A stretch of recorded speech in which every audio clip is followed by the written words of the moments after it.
దేవునికి మహిమ కలుగునుగాక. రోమాపత్రిక 1వ అధ్యాయము 18వ వచనం నుండి చదువుదాం. 1వ అధ్యాయము 18. దుర్నీతి చేత సత్యమును అడ్డగించు మనుషుల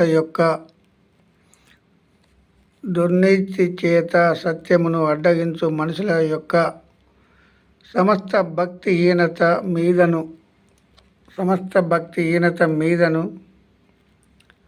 దుర్నీతి మీదను దేవుని కోపము పరలోకం నుండి బయలుపరచబడుచున్నది. ఎందుకనగా దేవుని గూర్చి తెలియశక్యమైనదేదో అది వారి మధ్య విషదమై ఉన్నది. దేవుడు అది వారికి విషదపరచెను.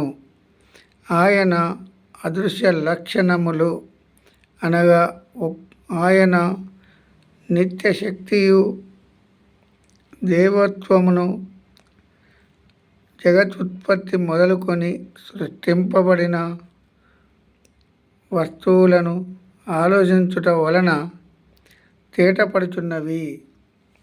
ఇప్పుడు ఏమని మాట్లాడుతాడు? సత్యమును అడ్డగించేవారు ఉన్నారు.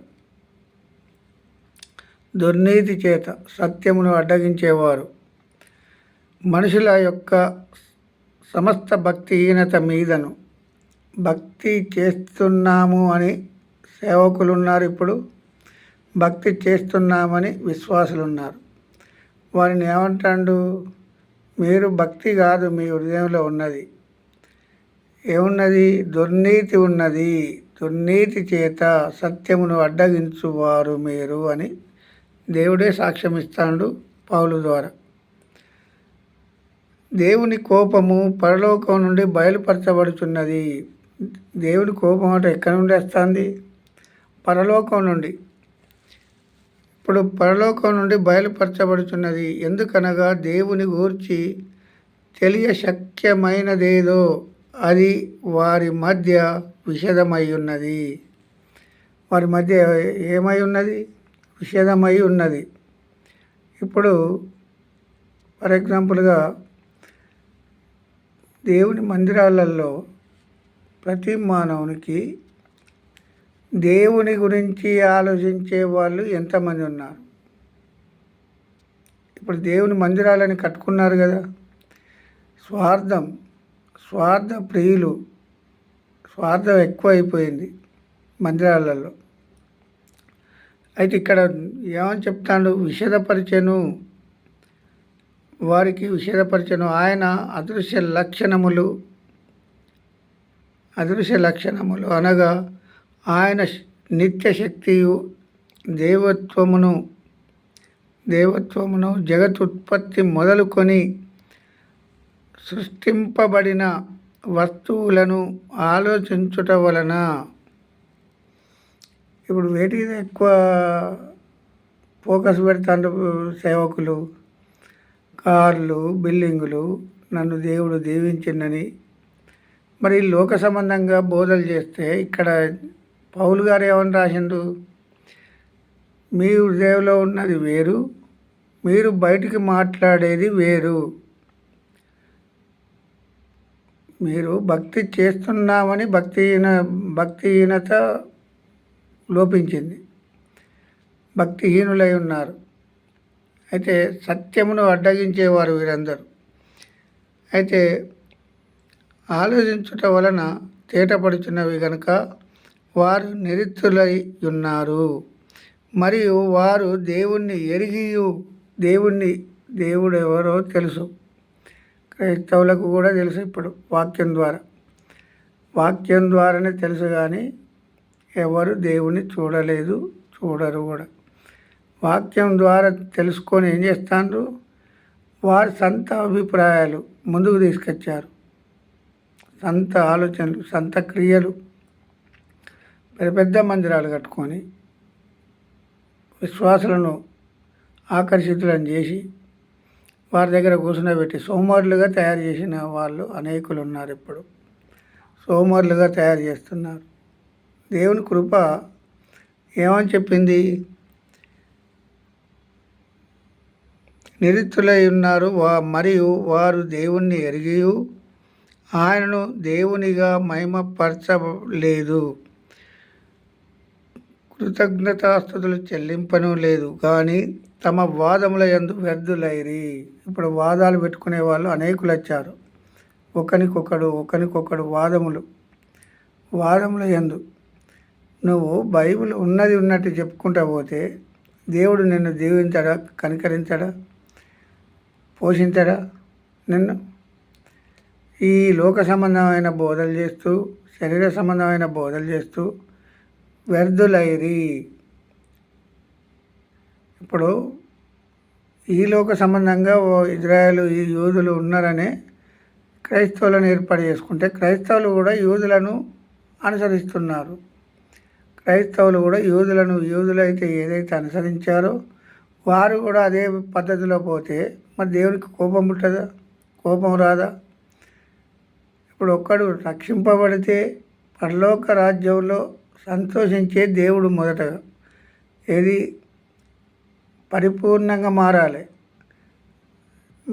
ఏదో పై మాటలకు కాదు మారేది. పై మాటలకా దేవుడు మార్చుకునేది కాదు. తమ వాదముల యందు వ్యర్థులైరి.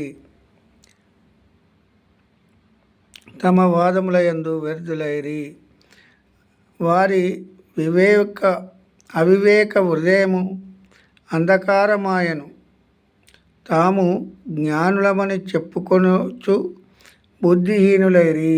ఇప్పుడు నేను నేను నేను అనే వాళ్ళు అనేకులు వచ్చారు. నేను అనే గర్వంతో, నేను అనే అహంకారంతో, నేను అనే ఒక అసూయతో, నేను అనే ఒక వీళ్ళకు ఎలాంటి మనస్తత్వం ఉన్నది? నేను అనే ఒకటి దేవుడు కాదు వీళ్ళ హృదయాలలో ఉన్నది. నేను అనే ఒక గర్వం, నేను అనే ఒక అహంకారం, నేను అనే ఒక అసూయ, ఇవన్నీ లోక సంబంధమైన మాటలు. లోక సంబంధమైన వాటికి లోబడుతూ మళ్ళీ బోధలు చేస్తారు. వీళ్ళే దేవుని మాటలు చెప్తూ ఉంటారు. స్వార్థం లేని మానవులు ఎవరైనా ఉన్నారా? అందుకే ఇక్కడ ఏమన్నాడు? వారి అవివేక హృదయములు అంధకారమాయను. తాము జ్ఞానులమని చెప్పుకొనుచు బుద్ధిహీనులైరి. వారు అక్షయుడగు దేవుని మహిమను క్షేమగు మనుషుల యొక్కయు, పక్షుల యొక్కయు, చతుష్పాద జంతువుల యొక్కయు, పురుగుల యొక్కయు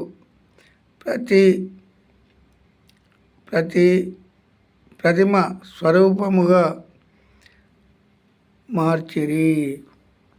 ప్రతిమలను హృదయంలో ప్రతిమలను పెట్టుకున్నారు. ఇది సేవకులు ప్రతిమలను పెట్టుకొని ప్రతిమలకు పూజలు చేస్తూ పురుగులను, జంతువులను, ఇక్కడ ప్రతి చతుష్పాద జంతువుల యొక్కయు, పురుగుల యొక్కయు ప్రతిమ స్వరూపముగా మార్చిరి. ఇప్పుడు ఎలా మార్చుకున్నారు? హృదయాలలో ఒక విగ్రహాన్ని పెట్టి ముంగడ పెట్టి పూజ చేస్తేనే కాదు, హృదయంలో అనేకమైన ప్రతిమలను చేసుకున్నారు. హృదయంలో ఉన్న ప్రతిమలు బయటికి ఎలా చెప్తారు? చెప్పలేరు కదా. ఏ సేవకుడైనా నేను దీనికి సాగిలపడతానా, దానికి సాగిలపడతానా అని వాళ్ళు వ్యర్థులైరి.